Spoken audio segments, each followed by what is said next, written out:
Railroad crossing, look out for the cars. Can you spell it without any R's?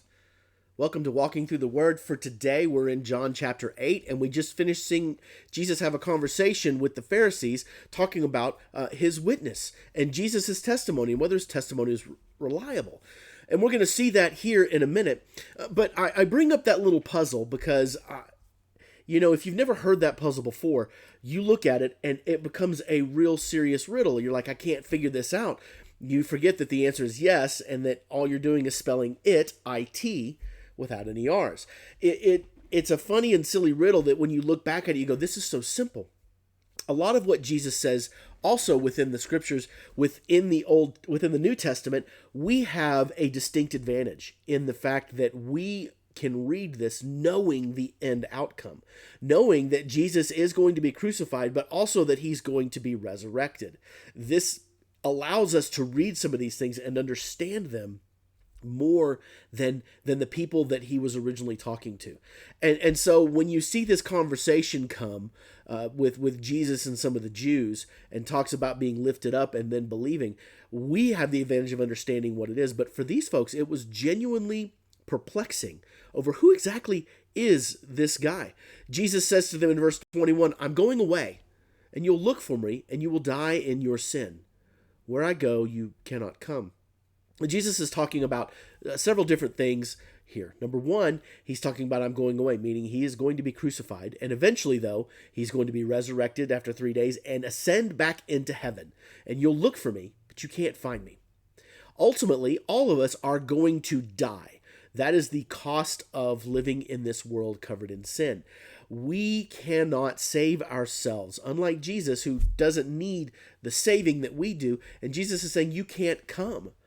And this really confuses folks. And like, wait, does that mean he's going to kill himself? Is that what he's saying? And Jesus said, no. Look, you're from below. I am from above. You're of this world. I'm not of this world. I told you you would die in your sins. And if you do not believe that I am he, you will indeed die in your sins. And they ask him once again, who are you?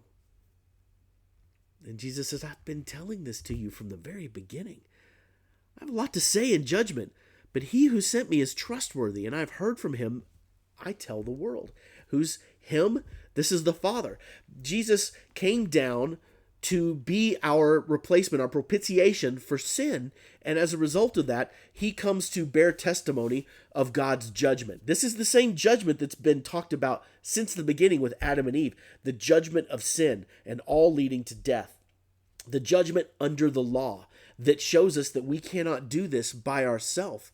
And Jesus is saying, I've come to shine light on this so that you can come to a place where you recognize you cannot save yourself.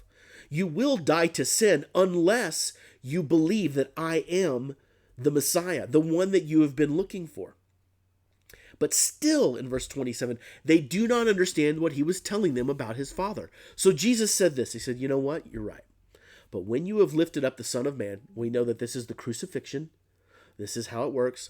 Then you will know that I am he, and that I didn't do all this on my own, but I did exactly what I was supposed to do, exactly what I was destined to do, exactly what my mission on this planet was to save you. The one who sent me is with me. We are in one voice. We are in one accord. He didn't leave me alone. I always do what pleases him. I am part of God. I am God. I am the Messiah. Now finally, for some, the light bulb was coming on. We know that the disciples were figuring this out, and they were slowly but surely figuring it out, even though they were going to have a trapdoor moment here coming. Some people started to finally listen, and they started to finally get it. The misconceptions that they had about Jesus and this political Messiah were slowly starting to fade away. And for some, they began to recognize where their salvation was going to come. And it wasn't going to come riding into town on a horse, conquering an army. Instead, it was going to come in on a donkey of peace, riding in to conquer death, the ultimate enemy.